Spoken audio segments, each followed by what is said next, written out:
Bonjour à toutes et à tous, navré de ne pas être avec vous aujourd'hui, mais je vais essayer de vous convaincre à distance du bien fondé de ma théorie, en tout cas de mes hypothèses. D'abord, avant d'aller plus loin, je voudrais juste revenir sur les enjeux de ce qui nous attend en fait dans notre secteur. Comme vous le savez, l'ensemble du secteur économique est actuellement bousculé par la numérisation ou de la digitalisation de l'activité. On réserve des billets de train, d'avion, des séjours, on achète des produits, on vend même sa maison. Enfin, vous voyez tous les secteurs qui sont impactés, l'hôtellerie, le transport, les taxis, etc., par cette mutation. Il n'y a aucune raison que dans une activité comme la nôtre, qui est une activité purement immatérielle, dans une relation entre un donateur et une cause qui délivrera quelque part sa prestation à un tiers qui n'est pas le donateur qui fait son don. Pourquoi voulez-vous que notre activité reste en dehors de cette grande mutation qui est en fait la numérisation de l'activité, de toute l'activité économique? Je pense qu'on est face à quelque chose qui va effectivement nous impacter aussi, et je vais vous donner quelques exemples de la façon dont ça va se transformer dans notre propre secteur. Alors c'est un mouvement souterrain, un tout petit peu, on va dire, serpent de mer. On nous parle de cette digitalisation de la collecte depuis 4-5 ans, mais pour l'instant, ça reste un montant relativement modeste par rapport à la totalité de la collecte qui est organisée. Mais je voudrais utiliser une image que vous connaissez peut-être, qui est celle de la plantation de bambou. La plantation de bambou est intéressante parce que quand on a planté du bambou, pendant 4-5 ans, on ne voit rien se passer. C'est-à-dire qu'en fait, ça ne bouge pas, ça reste toujours sous le sol. Et puis au bout de 5 ans, ça commence à pousser, mais là, ça pousse à des hauteurs de 2-3 mètres par an.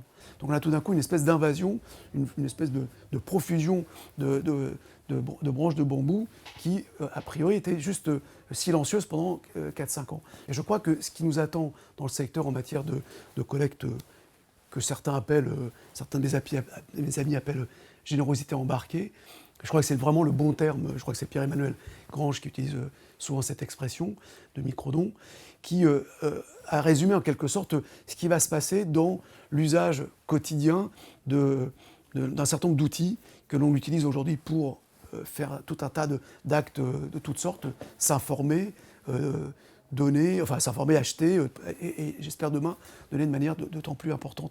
Je pense que le modèle du donateur qui verse à une cause à 2 ou 3 ou 4 tout au long de sa vie et qui un jour fera peut-être un testament à cette cause, ce modèle va continuer, mais il va être fortement bousculé. C'est en train de couver. Je pense que des initiatives qui partent de par le monde, venant de particuliers, d'entreprises, d'organisations, de start-up, de fondations, de causes sociales, qui sont en train d'expérimenter tout un tas de choses en matière de mobilisation de la générosité. Alors certaines sont encore au stade de faire des gammes, d'autres sont en cours quasiment de déploiement d'outils qui vont du quotidien, effectivement, chez un commerçant, dans un restaurant, dans un magasin, une enseigne, commencer à faire des dons sur des terminaux de paiement. D'autres commencent à mettre en place des cartes de paiement affinitaires spécialisées pour permettre de faire des dons à des causes. Une structure comme EO travaille dans ce domaine-là. Je citais tout à l'heure les arrondis faits au magasin ou sur des fiches de paye portées par Microdon, des structures que je connais bien. D'autres travaillent sur des opérations événementielles, mais qui sont parfois complètement déconnectées du sujet même de la cause. Quand on voit ce qui se passe ce qui s'est passé avec l'Ice Bucket Challenge, les gens se balançaient des seaux d'eau glacée, 220 millions de collectes pour une cause de par le monde. Donc c'est vraiment des mouvements extrêmement forts et des initiatives extrêmement intéressantes. Et donc on voit bien des tas de choses qui se produisent, des gens qui courent et qui font sponsoriser leurs courses, d'autres qui réfléchissent à vous faire verser par le biais d'une entreprise, à chaque fois que vous regardez une vidéo, on reverse quelques centimes d'euros à la cause qui est bénéficiaire de ce mouvement. Donc je crois qu'on est face à quelque chose qui est, entre guillemets, envahissant, qui va nous bousculer, qui va être un vrai cataclysme au sens positif du terme. L'autre phénomène, c'est effectivement l'utilisation de l'Internet, du web et de tous les outils qui permettent aujourd'hui de mobiliser cette générosité. Alors on a eu l'ordinateur à un moment donné, on commence à voir maintenant les tablettes, on va voir les smartphones, et je pense que le smartphone va vraiment prendre le lead sur l'ensemble de ces moyens de collecte. La télévision connectée va permettre aussi de faire des dons quasiment avec sa télécommande en regardant une émission, en regardant des images, une actualité. Et là, je pense que là aussi, on va assister à quelque chose d'extrêmement foisonnant, de très facile, de encore une fois, très dispersé. Alors face à ce mouvement, il y aura effectivement des périls et des opportunités. Je crois que les opportunités sont beaucoup du côté des organisations. Elles vont être, quelque part, elles bénéficiaires pour mettre en œuvre leurs projets de tas d'initiatives qui viennent de tas d'horizons. Je vois même se dessiner un format qui, pour moi, est à la fois une opportunité, mais peut être aussi un péril pour le secteur. C'est demain, lorsque un des GAFA, Google, Apple, Facebook ou Amazon décidera de s'attaquer à un sujet, je verrai très bien demain un Google décider d'affecter, grâce à son réseau, à sa communauté, 500 millions à une association, une ONG internationale pour éradiquer l'Ebola. On voit bien là que ces phénomènes-là vont être juste, on va dire, titanesques en termes de mobilisation.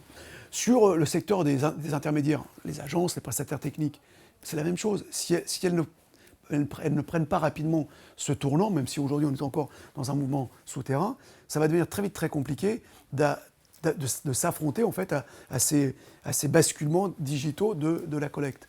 Et je pense que pour ces organisations, il y a beaucoup plus de périls que d'opportunités, parce qu'elles vont être challengées par d'autres intermédiaires de collecte de fonds, beaucoup plus puissants et probablement beaucoup plus armés pour la prochaine ère de collecte de fonds vers laquelle on va s'orienter. Et là, je vois plus de périls que d'opportunités, même si pour ces organisations, il y a aussi des opportunités, si elles acceptent de remettre en cause leur propre paradigme, voire leur propre grammaire ou leur propre logiciel, pour aller elles aussi vers l'innovation dans la numérisation de cette collecte. Mais ce changement-là risque d'être effectivement un peu douloureux pour un certain nombre de ces intermédiaires. Comme vous savez, je dirige une agence et tous les matins, je me pose la question de comment faire évoluer notre modèle pour un schéma plus innovant. C'est pour ça aussi que j'accompagne un certain nombre de startups dans cette réflexion et dans cette démarche innovante en matière de recherche de financement pour les causes d'intérêt général. Voilà, je pense que c'est en résumé la profession de foi que je voulais vous délivrer. Je pense que nous sommes face à un mouvement tout à fait important et titanesque. Il va intervenir peut-être dans quelques mois ou dans quelques années, mais je pense que ce n'est pas est-ce que ça va arriver, mais c'est simplement quand est-ce que ça va arriver. Et là, il faut se préparer à cette montée des eaux, comme Paris doit se préparer à la montée de la prochaine crue centenaire. Merci beaucoup et bonne journée pour la suite.